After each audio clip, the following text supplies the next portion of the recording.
Outbreak investigation. Welcome. Namaskar. What is an outbreak? Outbreak क्या होता है? A disease outbreak is the occurrence of cases of disease in excess of what would normally be expected in a defined community, geographical area, or season. What are the criteria for identifying an outbreak? आप कब कह सकते हैं कि outbreak हुआ है? So, the occurrence of greater number of cases or events than normally occurs in the same place and during the same period as in past years. यानी कि अगर कोई भी बीमारी के केस बढ़ जाते हैं और पिछले सालों के मुकाबले अगर उनकी संख्या ज्यादा होती है तो वो आउटब्रेक हो सकता है. A cluster of cases of the same disease occurs that can be linked to the same exposure. जैसे कि उदाहरण स्वरूप अगर किसी गांव में डायरिया के बहुत सारे या दस्त के बहुत सारे बच्चों में केस आ रहे हैं और कुछ ही दिन पहले काफी बारिश का मौसम रहा हो तो हम कह सकते हैं कि बारिश के मौसम में कुछ कंटामिनेशन की वजह से हो सकता है कि बच्चों में दस्त के संक्रमण हुआ हो. A single case of disease that has never occurred before or might have a significant implication for public health policy and practice can be judged as an outbreak that merits investigation. जैसे कि अगर measles का एक भी case आपके catchment area में मिलता है तो उसे आउटब्रेक माना जाएगा क्योंकि हमारा लक्ष्य है मीजल्स एलिमिनेशन और उसके लिए हम वैक्सीन बच्चों को उपलब्ध कराते हैं 9 महीने में और 16 से 18 महीने के बीच में मीजल्स 2 वैक्सीन डोज के नाम से. तो अगर एक भी केस मीजल्स का आता है कम्युनिटी में तो हम उसे आउटब्रेक मान लेंगे. How can an outbreak be detected? Outbreak का पता कैसे चल सकता है? तो ये हेल्थ पर्सनल जैसे डॉक्टर्स, नर्सेस और पैसिवली अगर कम्युनिटी से ज्यादा केसेस आते हैं तो हम उन्हें मान सकते हैं कि शायद आउटब्रेक हो. लैबोरेटरीज में अगर कोई भी बीमारी के डायग्नोसिस ज्यादा है तो उसकी एक लाइन लिस्ट प्रिपेयर करके हम और उनका मैप करके कि केसेस कहाँ से आ रहे हैं हम आउटब्रेक का पता लगा सकते हैं. डिजीज नोटिफिकेशन सिस्टम्स जैसे कि IDSP अखबार और मीडिया से भी पता चल सकता है और विलेज हेल्थ वॉलंटियर्स, आशा वर्कर्स, फ्रंटलाइन वर्कर्स जो है हमारी वो भी ऐसी खबरें आउटब्रेक की जो संभावित हो वो ला सकती हैं.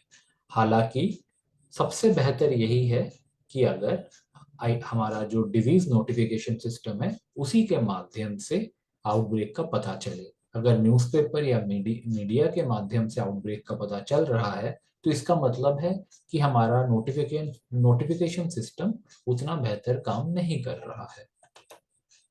What are the purposes of outbreak investigation?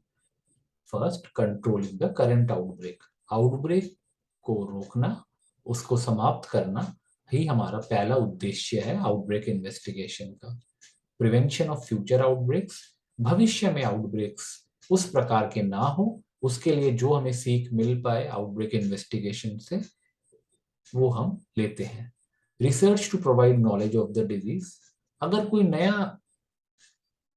कोई भी नया बीमारी है जिसकी वजह से आउटब्रेक हुआ है तो ये हमें कुछ ज्ञान भी देता है कि आगे हम इसको कैसे मैनेज कर पाए. Evaluation of the effectiveness of prevention programmes, इससे हम ये देख सकते हैं कि इस तरह की बीमारी जिस वजह से आउटब्रेक हुआ है उसकी रोकथाम में जो अभी के हमारे हेल्थ प्रोग्राम्स हैं वो कितने कारगर हैं. Evaluation of the effectiveness of the existing surveillance system, हमारे सर्वेलेंस सिस्टम कितने उपयुक्त हैं इसका भी पता चलता है आउटब्रेक इन्वेस्टिगेशन से. ट्रेनिंग के कारणों से और responding to public political and legal concern, ये समस्या आउटब्रेक जब भी होती है तो इसके काफी सारे लोगों के बीच में भी एंजाइटी रहती है. हमारे राजनीतिक भी इसमें कुछ दायित्व बनता है और कानूनी दायरा भी बनता है, क्योंकि हेल्थ फोर्स का काम ही है कि लोगों की बीमारियों से रक्षा करना। A good investigation response to the question. तो क्या क्या सवाल या क्या प्रश्न हम एक अच्छे आउटब्रेक इन्वेस्टिगेशन से बता सकते हैं? Who was attacked by the disease, किन लोगों को उस बीमारी से असर हुआ? क्या वो सिर्फ बच्चों में हुआ, क्या वो बूढ़ों में हुआ, या सीनियर सिटीजन्स में हुआ, क्या वो प्रेग्नेंट वुमेन में हुआ? तो ऐसी चीजें हम बता सकते हैं कि कौन सी उम्र या आयु के लोगों में आउटब्रेक का सबसे ज्यादा प्रभाव रहा, और इसी तरह क्या ये नर या नारी में ज्यादा प्रभाव रहा। Describe all the clinical science and symptoms, क्या लक्षण थे बीमारी के, ये हमें अच्छी तरह पता चलते हैं। पहले कौन सा लक्षण आया, उसके बाद कौन सा लक्षण आया, क्या तीव्रता रही उन लक्षणों की, ये भी हमें पता चल सकता है आउटब्रेक इन्वेस्टिगेशन के माध्यम से। How many cases and deaths, कितने केस हुए, कितने संक्रमण हुए, और कितनी मौतें हुई उन संक्रमण के वजह से, ये भी हमें पता चलता है एक आउटब्रेक इन्वेस्टिगेशन से। इसको अटैक रेट भी कहा जाता है। Where, which setting, displaced camp, rural area, town, remote area, तो कहाँ पे ये आउटब्रेक का सबसे ज्यादा प्रभाव रहा? क्या वे आपके मोहल्ले में हुआ? अगर कम्युनिटी में हुआ तो कौन से ब्लॉक में हुआ? क्या गांव में हुआ, या किसी स्लम में हुआ, रीसेटलमेंट कॉलोनी में हुआ? उसके अंदर भी किसी ब्लॉक में ज्यादा प्रभाव रहा होगा। एपिडेमियोलॉजिकल प्रोफाइल एरिया का, यानी वहाँ पे कैसा कैसी आबादी है, कैसा पॉपुलेशन है, ये सब जानकारी हमें मिलती है। Where do the patients come from, जो अगर हेल्थ सिस्टम की बात करें तो जो मरीज आ रहे हैं वो कहाँ से आ रहे हैं? पास से आ रहे हैं, कहीं और से दूर से आ रहे हैं? अगर हम उनका पता लगाएं तो हम मैप कर पाएंगे एक मैप के अंदर कि ये कहाँ से सारे केस आ रहे हैं, और उससे क्लस्टरिंग का पता चलता है। एक्सटेंट ऑफ द आउटब्रेक भी पता चलेगा अगर हम नापेंगे कि कितने लोग जिनको संक्रमण हुआ उनकी मौत हो गई, या कितने लोग को संक्रमण, पॉपुलेशन में कितने परसेंट लोगों को संक्रमण हुआ। What cause of death, date of death, क्या कारण रहे होंगे मौत के, क्या ये सारे जो केस आ रहे हैं वो एक ही बीमारी के हैं, ये सारी चीजें पता चल सकती हैं।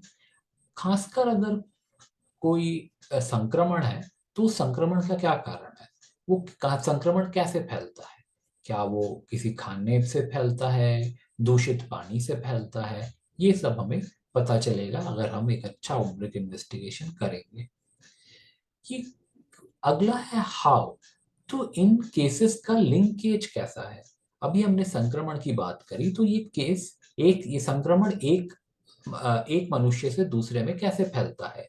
क्या वह हवा से फैलता है, क्या ड्रॉपलेट इन्फेक्शन से फैलता है, क्या किसी वेक्टर से फैलता है?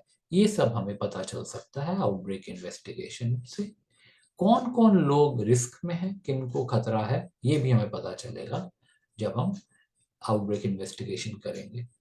Analysis response capacity, what is the hospital and lab capacity, what do you need first, is there material for infection control on site, यानी कि हमें हॉस्पिटल या लैब की कितनी कैपेसिटी चाहिए, कितने केस हम रोज स्क्रीन कर पाएंगे, हमें सबसे पहले क्या उपलब्ध कराना चाहिए, इन्फेक्शन कंट्रोल करने के लिए हमें हमें क्या क्या रिक्वायरमेंट्स हैं, ये सब भी हमें आउटब्रेक इन्वेस्टिगेशन से पता चलता है।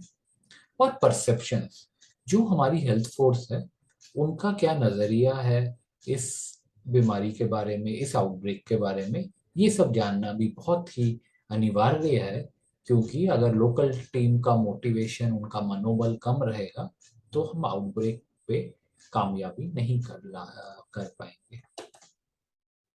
तो what are the steps of investigation of an outbreak? सबसे पहले हम करते हैं confirm the diagnosis, उसके बाद confirm the existence of an epidemic, तीसरे नंबर पे define, find, count the cases, फिर describe data when, where, how, then we generate an hypothesis, test the hypothesis, compare each hypothesis with facts, conduct supplementary complementary studies, write a report, communicate the findings, control, prevention and follow up. अब एक एक करके हम ये सारे जो steps हैं outbreak investigation पे उन पे फोकस करेंगे। पहला हुआ डिस्क्राइब, फिर एनालाइज, सिंथेसाइज एंड एक्ट। तो कंफर्म कैसे करेंगे कि ये आउटब्रेक हुआ है, is it a true outbreak? तो इसके लिए हमें दो चीजें चाहिए, दो जानकारी चाहिए। एक हमें डिनोमिनेटर चाहिए। डिनोमिनेटर सबसे ज्यादा इंपॉर्टेंट है जब भी हम कोई आउटब्रेक इन्वेस्टिगेशन का पता लगाने की कोशिश करते हैं। तो डिनोमिनेटर में हमें पहले पॉपुलेशन एट रिस्क करना है कि कौन सा पॉपुलेशन है जो खतरे में है, जिनको संक्रमण का खतरा है। न्यूमरेटर में आएगा नंबर ऑफ केसेस, यानी जो लोग संक्रमित हुए हैं। अभी हमने पहले इसे अगर देखें तो इससे हमें अटैक रेट या इंसिडेंस रेट पता चलेगा। अब हमें कैसे पता चलेगा कि ये जो इंसिडेंस है या ये जो नंबर ऑफ केसेस आए हैं ये सच में आउटब्रेक इंडिकेट कर रहा है या ये हर साल जो होता है वैसा ही कुछ है? तो ये पता लगाने के लिए क्या ये वाकई में आउटब्रेक है, इसके लिए हम नंबर ऑफ केसेस जो न्यूमरेटर है हमारा और डिनोमिनेटर है पॉपुलेशन एट रिस्क, इसका अध्ययन पिछले साल के मुकाबले करेंगे।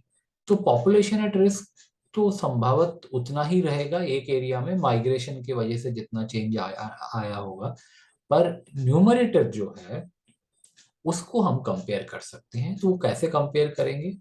सर्वे करके इस साल के केस पता कर लेंगे या इस सीजन के केस पता कर लेंगे, और पिछले साल के केस देखने के लिए हमें रिकॉर्ड से देखना पड़ेगा। तो हमारे पास जो रिकॉर्ड्स होते हैं हेल्थ फैसिलिटी में, रजिस्टर्स में, किसी अगर कंप्यूटर्स में अगर रिकॉर्डेड रहे तो उससे हम पता लगा सकते हैं कि कितने केस पिछले साल में आया था। अगर केस पिछले साल के मुकाबले ज्यादा है तुलना में तो वो आउटब्रेक की तरफ इशारा कर सकते हैं। कभी कभी केस हो सकता है ज्यादा ना बड़े हो, पर केस सिवियर केस अगर होने लग जाए जिसमें हॉस्पिटलाइजेशन की जरूरत पड़े या और दवाइयों की जरूरत पड़े, मौत का खतरा बढ़ जाए, तो वो भी एक तरह का आउटब्रेक है। जैसे डेंगू फीवर में कुछ सालों में केस कम आते हैं, पर उनमें मौत का खतरा कभी कभी ज्यादा होता है जब डेंगू हेमोरेजिक फीवर के केस बढ़ते हैं। तो अगर कोई ऐसा स्ट्रेन हो जिससे कि बीमारी की तीव्रता बढ़ जाए, उसकी सिवियरिटी बढ़ जाए, तो तब भी हम आउटब्रेक कह सकते हैं। और तीसरा है कि ऐसी कोई बीमारी जिसका पहले कोई नामो निशान ही नहीं था एरिया में, पर पहली बार उसकी उत्पत्ति हुई है, उसके केसेस डिटेक्ट हुए हैं, तो चाहे वो एक दो या तीन चार केस ही क्यों ना हो, उसे आउटब्रेक कह सकते हैं।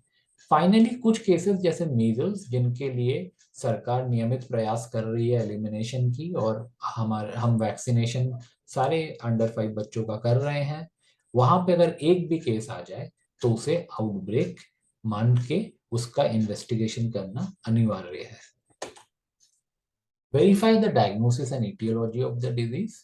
एक बार हमें लग जाए कि ये आउटब्रेक हुआ है तो हमें बीमारी का डायग्नोसिस करेक्टली करना है। उसके लिए डॉक्टर या फिजिशियन जो है उनका क्लिनिकल एग्जामिनेशन करेंगे और सैंपल्स लेके, चाहे वो ब्लड सैंपल्स हो या कोई और सैंपल्स, उनको लैब में भेजेंगे और जहाँ पे उनकी जांच करके कंफर्मेशन किया जाएगा कि वो बीमारी कौन सी है। कभी भी हम जब आउटब्रेक इन्वेस्टिगेशन करते हैं तो हमें चाहिए होता है एक केस डेफिनेशन। अब केस डेफिनेशन कैसे मिलेगा? सबसे पहले हमें केस डेफिनेशन में ये मेंशन करना है कि कौन केस है और ऐसे कितने केस हैं जिनका अभी पता नहीं चला है। केस जो होते हैं उनमें क्या लक्षण आते हैं, और केस डेफिनेशन में हम कुछ क्राइटेरिया रखते हैं कि वो किन लोगों में हुआ, कब होना है और क्या क्या लक्षण आए हैं। सो उदाहरण स्वरूप, a clinical case was defined as an acute cough illness lasting more than 1 week with onset during September 22 to October 22 in an urban slum in Gurugram।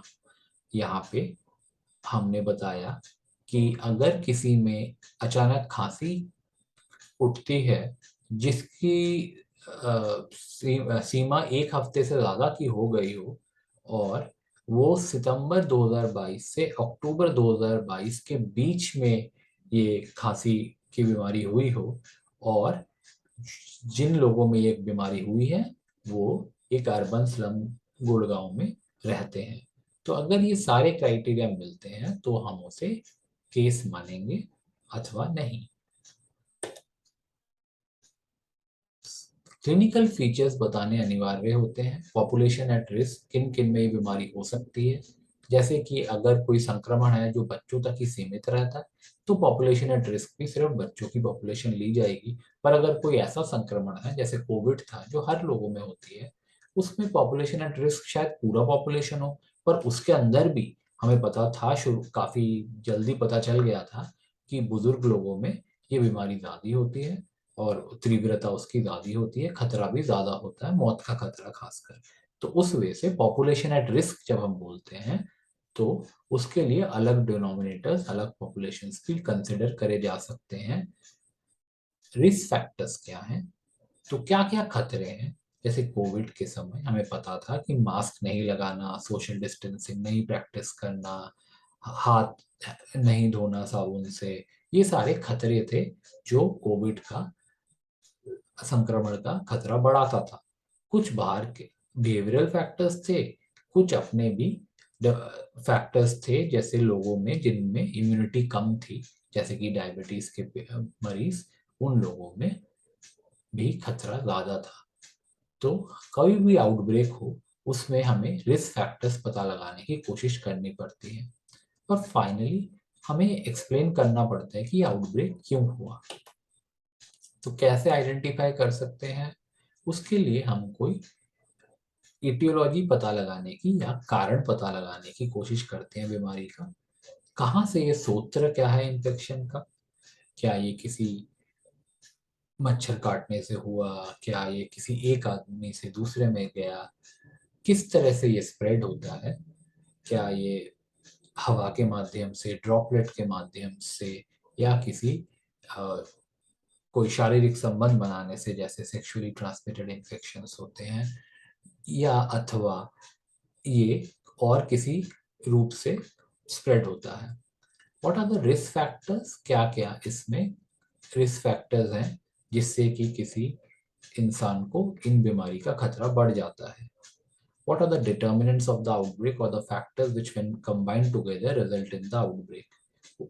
So, अगर कुछ बीमारियां हैं जैसे कि जापानीज एनकेफेलाइटिस, तो हमें पता है कि ये मच्छर काटने से होता है, पर उसके लिए सिर्फ मच्छर को इन्फेक्ट होना पड़ता है और ये जो इन्फेक्शन है का सूत्र है वो कुछ एनिमल्स जैसे कि एम्पलीफायर होस्ट लाइक पिग्स में होता है।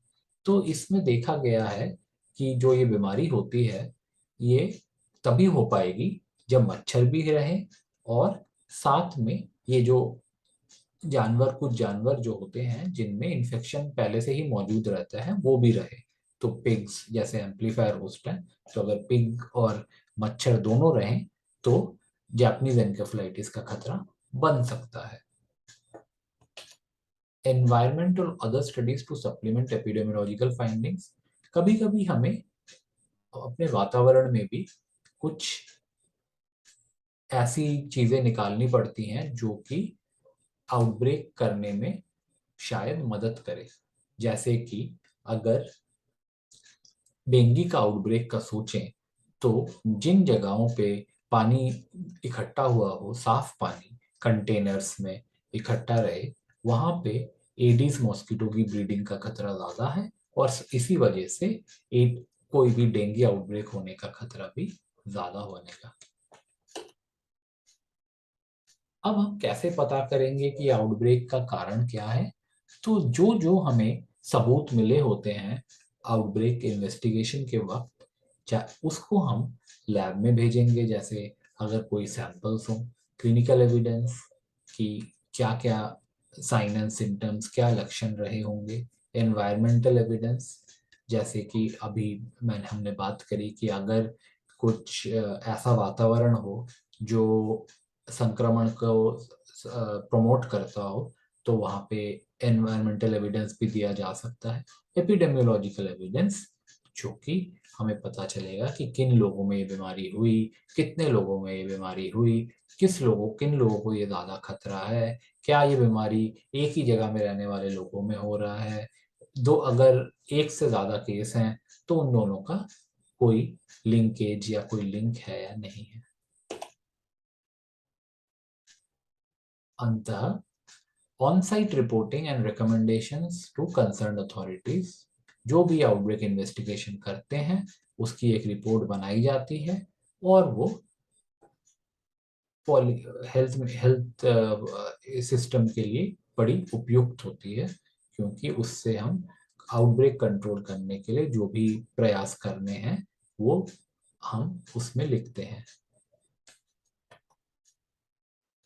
अंततः हमें पब्लिक को भी, जो हमारी आम जनता है, उनको भी जागरूक करने की जरूरत पड़ती है, क्योंकि कोई भी आउटब्रेक बिना जन आंदोलन के नहीं रोका जा सकता है। फाइनली हमें सरकार और जो हेल्थ सिस्टम है उसको भी जागरूक करने की जरूरत है और उनको सेंसिटाइज करने का भी हमें करने आउटब्रेक इन्वेस्टिगेशन के द्वारा करना पड़ता है। मीडिया का भी आउटब्रेक कंट्रोल में रोल रहता है, क्योंकि जो भी हम संदेश भेजना चाहते हैं जनता को, वो हम मीडिया के थ्रू भेज सकते हैं। जैसे डेंगू के सीजन में हम मीडिया के माध्यम से ये बता सकते हैं कि पैनिक ना करें, अगर किसी में बुखार आ रहा है तो 3-4 दिन बाद जाके डॉक्टर के पास जाएं, और अपने पानी खूब मात्रा में लें, बुखार चढ़ने पे सिर्फ पैरासीटामोल का ही उपयोग करें। इस तरह के मैसेज और अस्पताल में जाके अपनी जांच करवाएं, और इस तरह के संदेश हम मीडिया के माध्यम से लोगों में भेज सकते हैं, जिससे कि पैनिक ना हो, लोगों में दहशत ना फैले और वो आउटब्रेक के ऊपर कंट्रोल ला सके।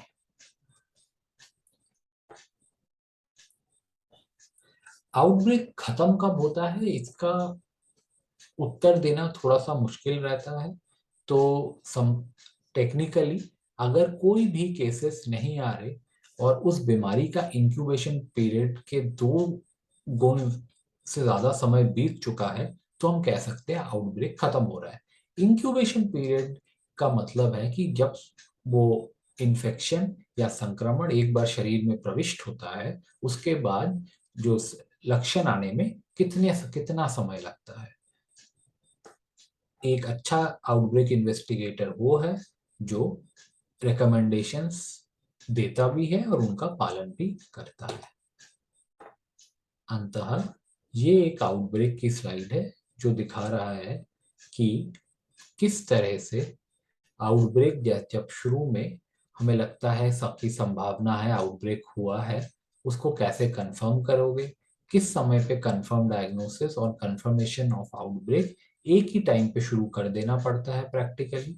उसके बाद हम साइट विजिट पे जाते हैं, जहाँ पे लोगों का एक छोटा सर्वे करके ये पता करते हैं कि क्या केस डेफिनेशन रहा होगा।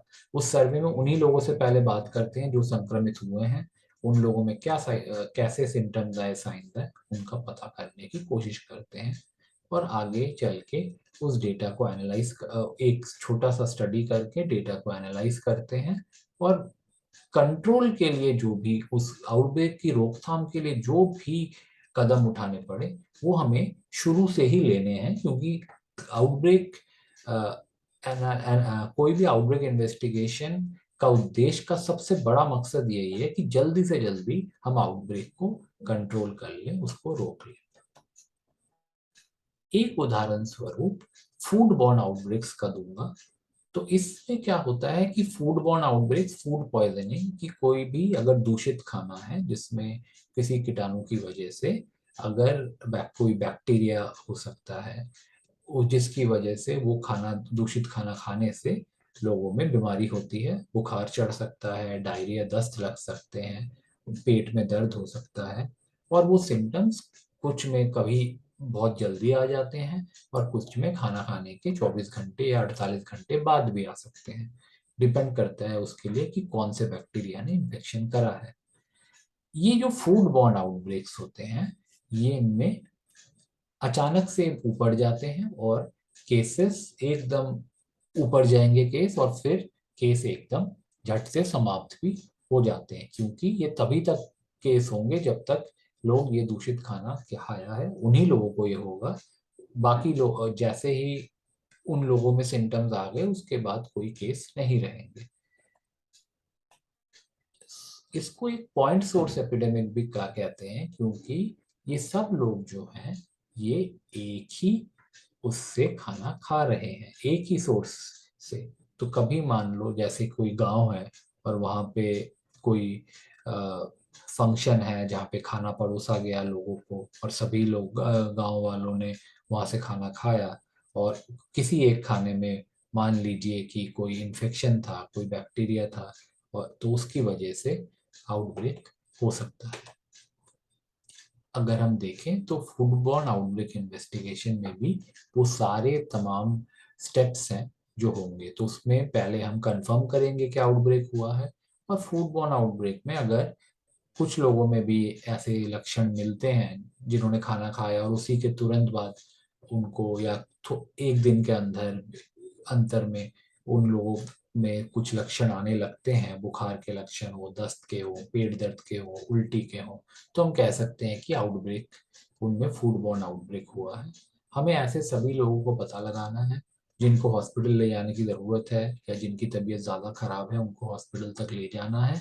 उसके बाद हम पता लगाने की कोशिश करते हैं कि ये क्या ये वाकई खाने से ही हुआ है, और अगर हुआ है तो कौन से खाने से हुआ है, जिसके लिए हमें वहाँ पे सर्वे करना पड़ेगा। जो भी लोग थे सभी से, सिर्फ उन्हीं से नहीं जिनमें लक्षण आए, पर जिन लोगों में लक्षण नहीं आए उनका भी हम सर्वे करेंगे, उनसे पूछेंगे कि उन्होंने क्या क्या खाना खाया उस दिन जहाँ पे भी पार्टी थी या फंक्शन था, और उसके बाद हम उस डेटा को एनालाइज करेंगे। लैब में भी कुछ सैंपल भेजेंगे, अगर खाने के कोई सैंपल वो भेज सकते हैं, पर दुर्भाग्यवश उन खाने के सैंपल से बैक्टीरिया निकालना बहुत ही मुश्किल है, दुर्लभ रहता है। हालांकि हम लैब सैंपल्स भेज के पता कर सकते हैं कि कोई इन्फेक्शन हुआ है या नहीं, काउंट्स बड़े हैं या नहीं, और उसके बाद खाने के साथ और बीमारी का कोई एसोसिएशन या कोई लिंकेज हम दिखा सकते हैं। आउटब्रेक कंट्रोल करने के लिए हम जिस खाने से भी आउटब्रेक हुआ है उसका सेवन कि जल्दी से जल्दी बंद कराना उद्देश्य रहता है, और अगर ऐसे हुए हैं आउटब्रेक हुआ है तो उसकी रोकथाम के लिए हमें जनता को भी जागरूक करने की जरूरत पड़ती है।